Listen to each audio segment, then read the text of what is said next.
Hello hello everyone. ఈరోజు మనం చేసే రెసిపీ ఇదండి.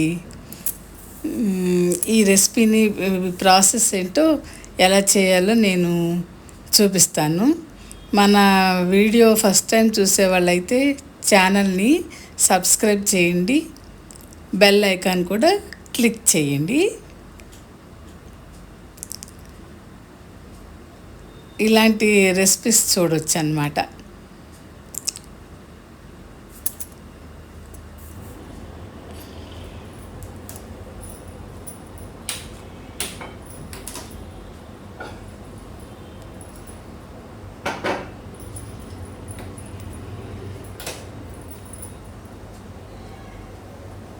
ఇవాళ మనం చేసే రెసిపీకి కావాల్సిన ఇంగ్రీడియంట్స్ అన్నమాట ఇవన్నీ ఏంటి. పుదీనా రెడీ చేసి పెట్టుకున్నాను, బఠానీలు గ్రీన్ పీస్ అంటాం కదండి అవి కడిగి పెట్టాను, క్యాప్సికమ్ ఒకటి కట్ చేసి, క్యారెట్ ఒకటి, ఉల్లిపాయ పచ్చిమిరపకాయలు ఒక 5-6 పచ్చిమిరపకాయలు, ఒక పాయ ఉల్లిపాయ కట్ చేశానండి.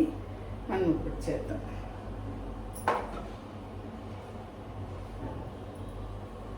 ఇవేమో కొబ్బరి పాలు,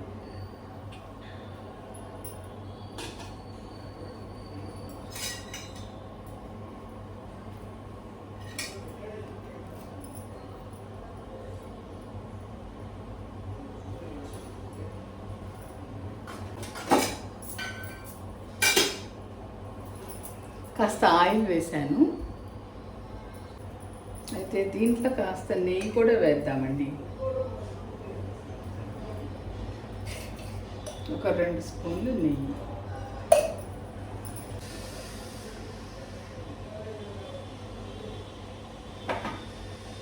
ఒక 4-5 స్పూన్లేమో మన పల్లి నూనె వేసానండి, 2 స్పూన్లు నెయ్యి వేసాను. అయితే ఇప్పుడు మీకు అర్థమై ఉంటుంది అనుకుంటా. ఇప్పుడు నేను చేసేది ఏంటంటే కొబ్బరి పాలతో రైస్ చేస్తాను అన్నమాట. రైస్ ఏమో కడిగి చక్కగా నానబెట్టేసి ఉంచానండి. కడిగి నానబెట్టేసి ఉంచాను.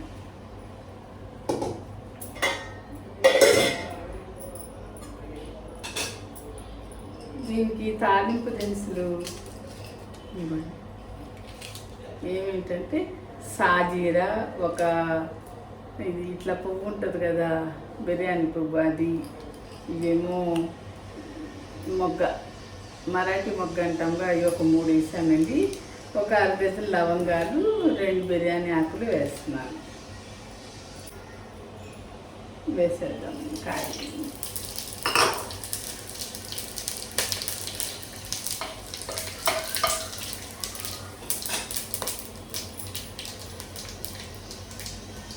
నెక్స్ట్ ఉల్లిపాయ పచ్చిమిరపకాయ వేసేస్తాం.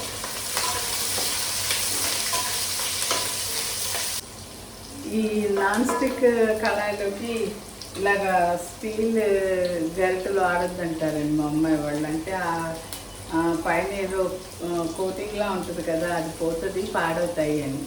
చెక్కదే వాడాలంటండి, అందుకని చెక్కదే వాడుతున్నాను.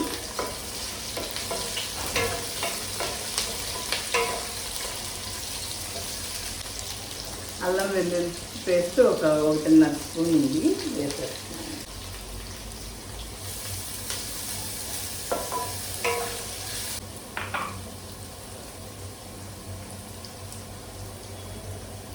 ఒక స్పూన్ గల్లు,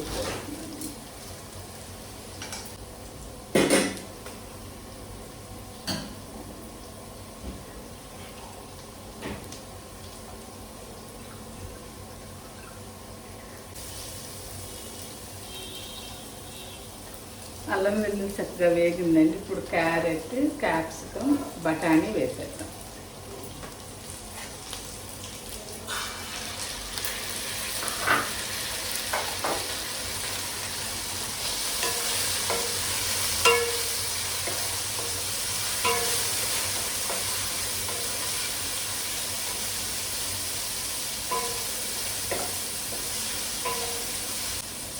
ఇవి కొబ్బరి పాలు ఇలా వచ్చినాయండి.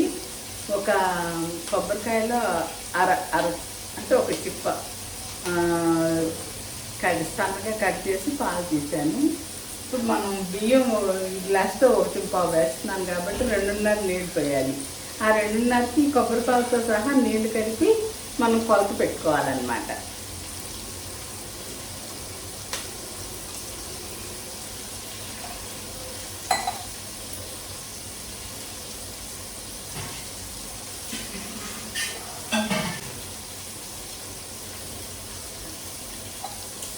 ఒక గ్లాస్ పోసాను కదా, ఇంకో గ్లాస్.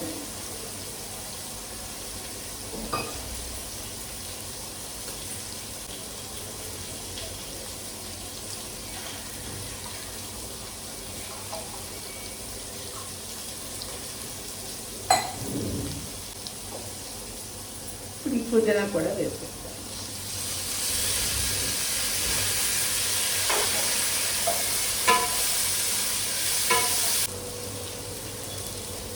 బియ్యంలో నీళ్ళన్నీ వడేసేసానండి, నీళ్ళు లేకుండా వేయాలి.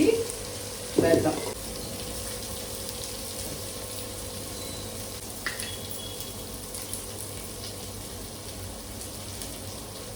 కారం 1 స్పూన్ వేస్తున్నాను.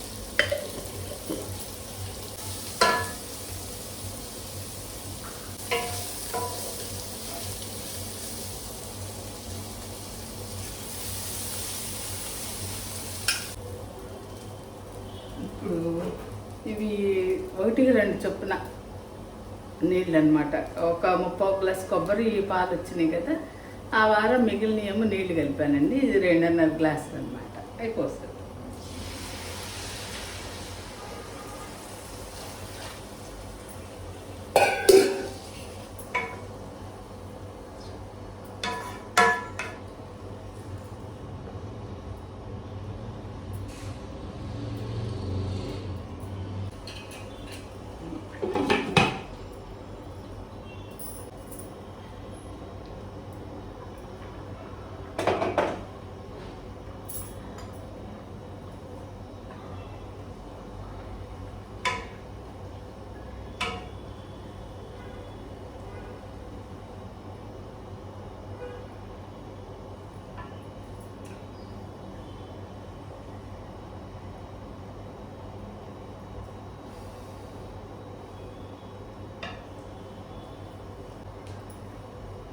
ఉప్పు సరిపోయిందండి.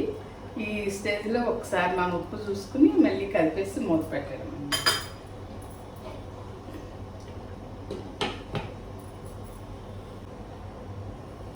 ఫ్లేమ్ కాస్త మీడియంగా పెట్టాలండి, మరి హైలో పెట్టేస్తే మాడిపోయినట్టు అవుతుంది కదా. అయితే దీనికి కాంబినేషను మనం చికెన్ కానీ మటన్ కానీ ఏ మసాలా కూరన్నా తినేయచ్చు. లేదు అంటే కోడిగుడ్లు ఇగురు, మన బంగాళదుంప కుర్మా ఇలాంటి వాటితో కూడా బాగుంటుంది. అలా కూడా చేయలేకపోతే రైతా చేసుకున్నా తినేయచ్చు, బాగుంటుంది. అంటే కొంచెం కారం కూడా వేస్తాము, మసాలా పడుతుంది కదా. అదే మసాలా వేయాలి. ఏదో మిస్సింగ్ అనుకుంటున్నాను నేను, మసాలా మర్చిపోయాను నేను. ఏదో ఇప్పుడు వేద్దాం, ఏం పర్వాలేదు. దీంతో ఇది చిన్న స్పూన్ కదా, 2 స్పూన్లు వేస్తాను. ఇంకో స్పూన్ కూడా వేద్దామండి.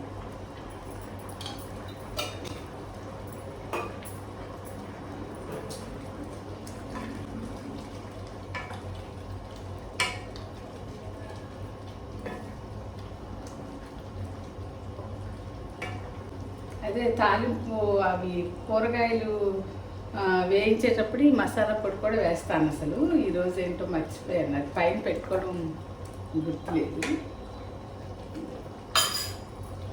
పర్వాలేదు, ఇప్పుడైనా వేస్తాను.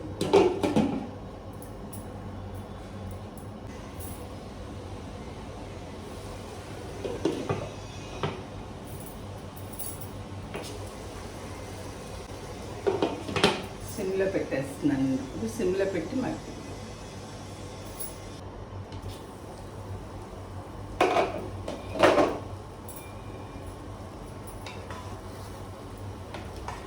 అన్నం చితకకుండా మెల్లగా కలపాలండి. ఇలాగా కలిపితే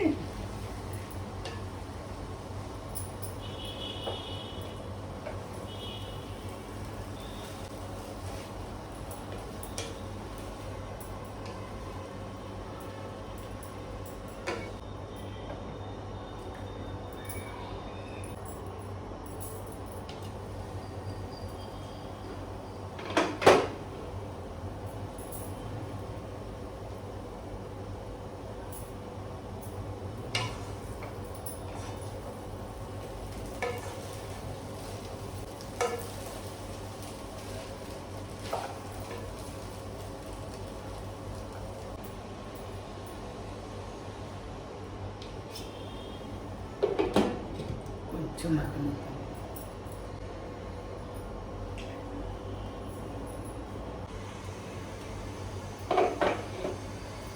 చూసారా, మన రైస్ రెడీ అయిపోయింది. కొబ్బరి పాలతో అన్నం అన్నమాట ఇది. చక్కగా ఇట్లా ఏ కూరతో అయినా తినేయచ్చు. బంగాళదుంప కుర్మా, కోడిగుడ్లు, ఎగురు, చికెన్, మటన్ ఏది వండుకున్నా దీంతో బాగుంటుందండి.